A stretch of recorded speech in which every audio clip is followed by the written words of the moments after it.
So long before they had matches, before they had flint and steel, some cave tribe figured this out and passed it along. And basically, it's making a fire using friction, okay? So if you ever like climb a rope and slide down the rope fast and it hurt because it got hot, right? So friction causes heat. You make enough friction and enough heat and give it something that can catch fire and it'll go, okay?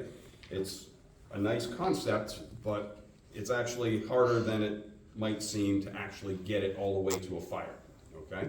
But if you have it set up properly, it's really not overly difficult to do, okay? And basically, this method consists of a bow, okay? But instead of being a big bow that shoots arrows, okay, it's a bow with a piece of line on it. This is paracord here, okay? I actually made this line, I was showing them over there, out of deer sinew, okay? So on the back strap of a deer, there's a membrane.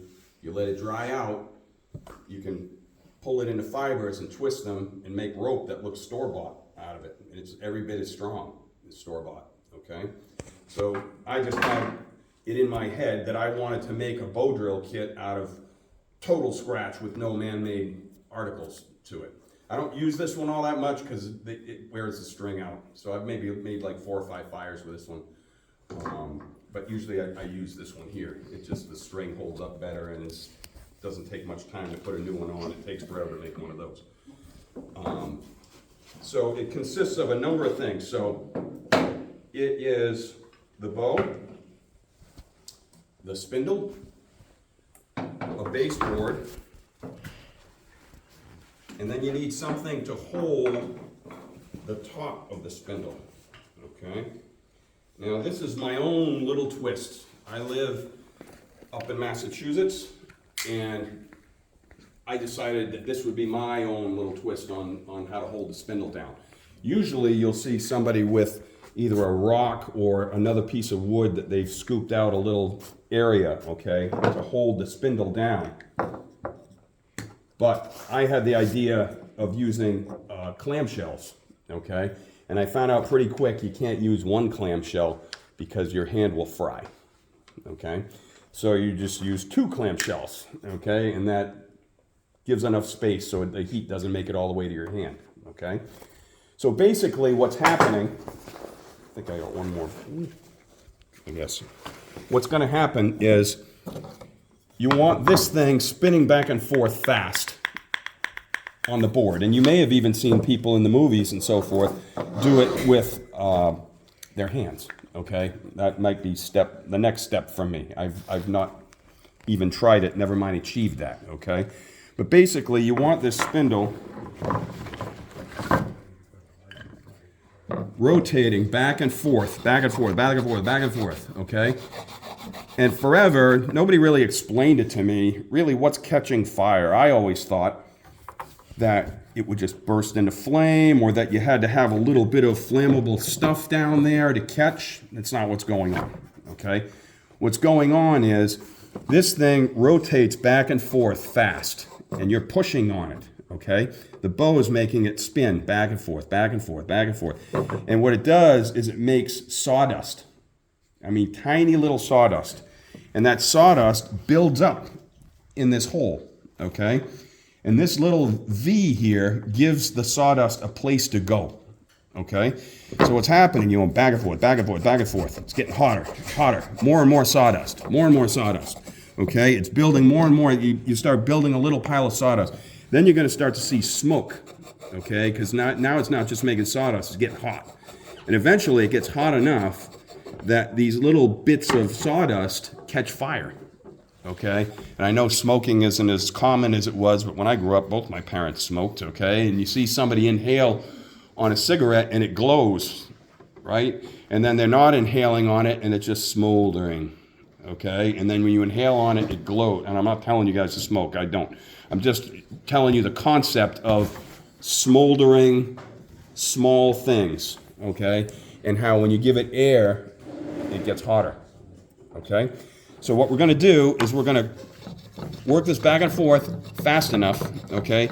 And I've found if I'm doing it right, and again, different people have different things that work for them, it takes about 80 strokes of this thing. That's how I just keep my head. Sometimes it's really smoking, and you think it's going to work, and I'll stop at like 60, and I go, I'm good, okay? Well, if I stop at 60, about at least half the time, it's not gonna keep going, okay? So 80's good, 100's even better, and you can have 2 people on it too. You can do it one person, but you can also have one person on either side of the bow. You'll be surprised that you get tired, okay? The other thing that you're gonna fight, if you ever try to do this, is this thing likes to pop out, okay? So when you're running it back and forth, back and forth, back and forth, it really wants to pop out. So you have to keep it down with this. And the trick is to give it enough pressure so that it's continuing to make smoke. But if you put too much pressure on it, you're not going to be able to rotate it anymore. So it's kind of like riding a bike. It takes a little bit of time to get the whole coordination down, where you're pushing down hard enough, you're running it back and forth fast enough, and it doesn't pop out. It's probably going to pop out on me a little bit. One thing I did when I first started doing this, I would just have a shallow depression in here that I carved out with my knife. I cheated a little bit on this one, and I took a drill, one of those wood bore drills with the point on it, and I snapped the point off, and if you make the point, it comes out the bottom, and I just drilled a little hole and just a depression in there. It just holds the spindle a little bit better, okay? So this baseboard is cedar. It's a cedar that came out of a tree in my yard, okay? And you want it to be dry, okay? The enemy of fire is water, right? So humidity in the air can be a problem. If this isn't dry wood, it can be a problem. And this spindle wants to be something that's soft, because you want it to make powder as it goes back and forth. And if it's really hard, it's not going to want to make the sawdust. So it wants to be soft, but not resinous. Okay, so just a quiz here, okay? What's a soft wood that grows around here? Any kind of, I don't mean a specific, like exact kind of tree, but a general kind of tree. What kind of trees have softer wood?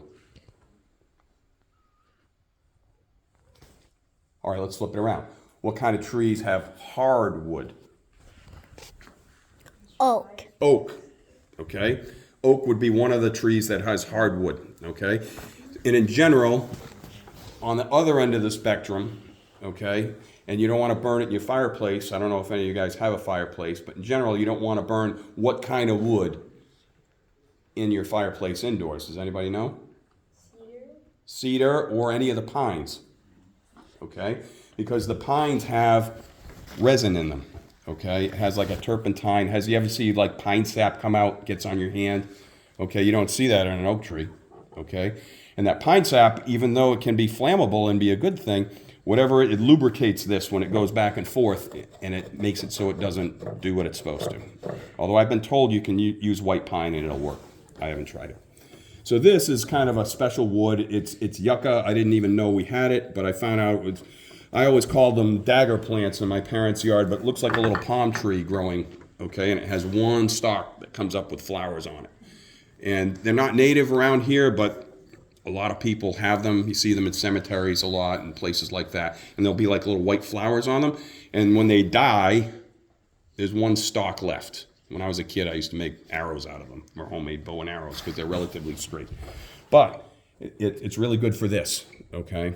And if later on you guys need some, I can always give them to Mr. Pringle. I've got a whole ton of them sitting in my garage drying out.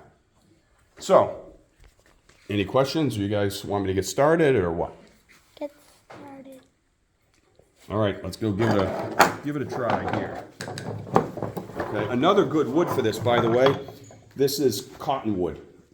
Cottonwood is another soft wood that doesn't have resin, but I don't have that many cottonwood trees around here, so I don't have a whole lot of it, but I do have some. All right, we're gonna go try it over there and see if, hopefully I don't smoke up the building. Too bad. I'm gonna try it near the fireplace.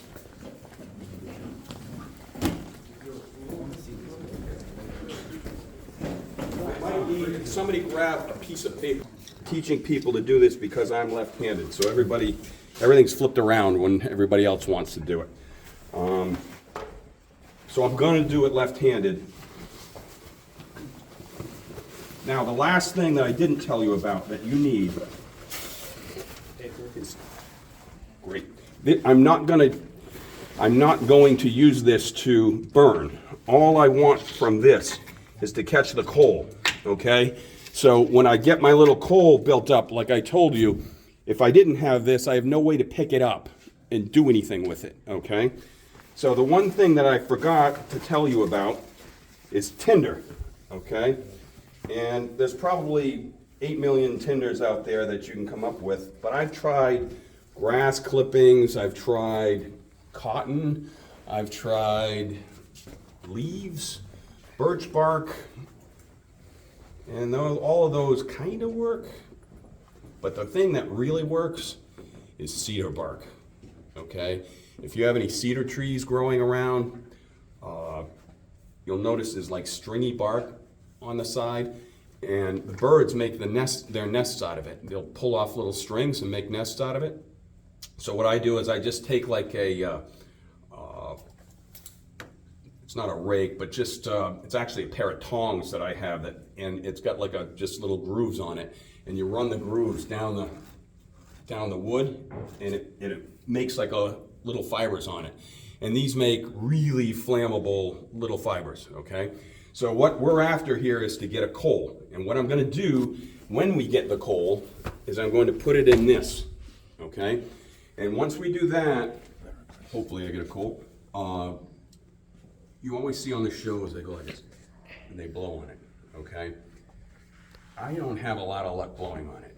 I have made it get a fire blowing on it, but there are two things that happen when you blow on it versus what I'm gonna tell you my method is.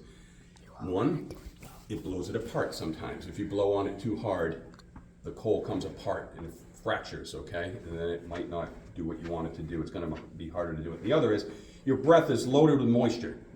You're putting like the most moist air you could find in the area right on it. So what I do instead is I put it in here and just let it go, and then you'll see. I just run it back and forth until it goes. All right, so let's see if I can back up my words with action here, okay? So I just want to pick the right spindle. I think this is going to be the best one. That's another thing. It's a little bit of trial and error getting the right tension on this, okay? Because this doesn't really bend all that much. If you get one that's too noodly, it won't grab it hard enough and it won't spin it, okay? If you get one that's too strong, it won't bend and you won't be able to do this. So there's a little bit of experimenting that goes on in this. Okay, so I've got my two shells. I'm gonna put it on here, and we're gonna go back and forth.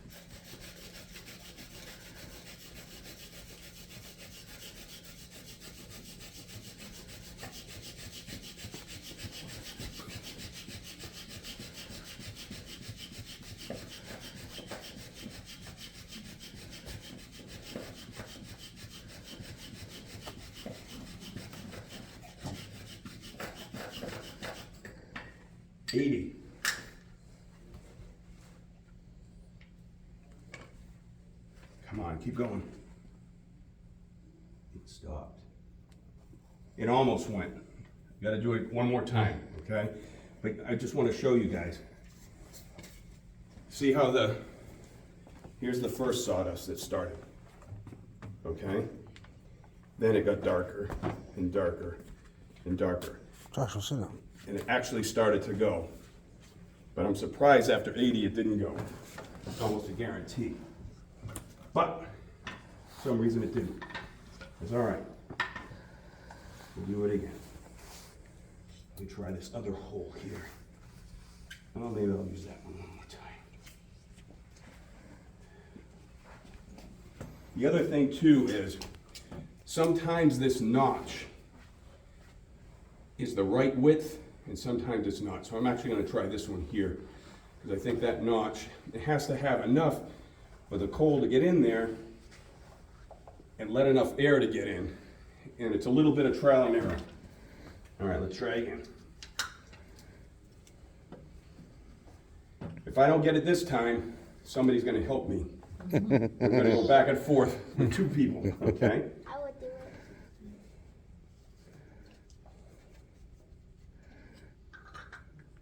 it. All right. Pops out.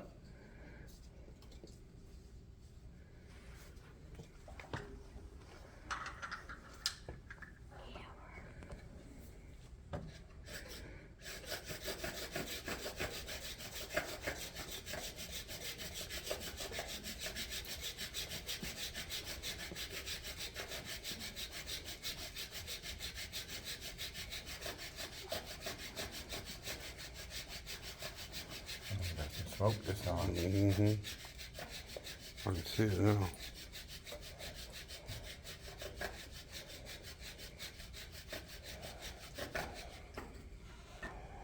All right, now we got a coal.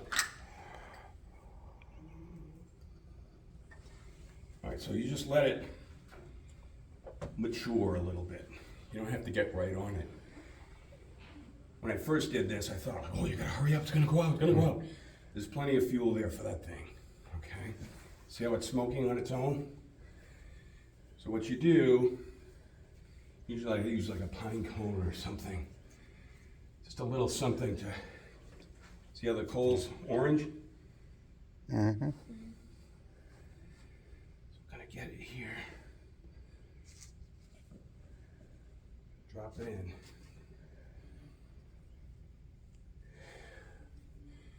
This also gives me a chance to catch my breath.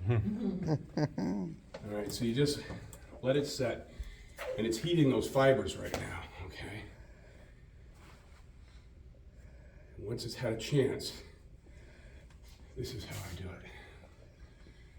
Just give it the air. Or sometimes you can use a paper plate. And once it gets going, you can give it a little more. Come on now. Give me fire. Here we go. Look at that. And you throw it in your campfire. That's burning there. Yeah. And then you make your fire. That's cool. So it does work.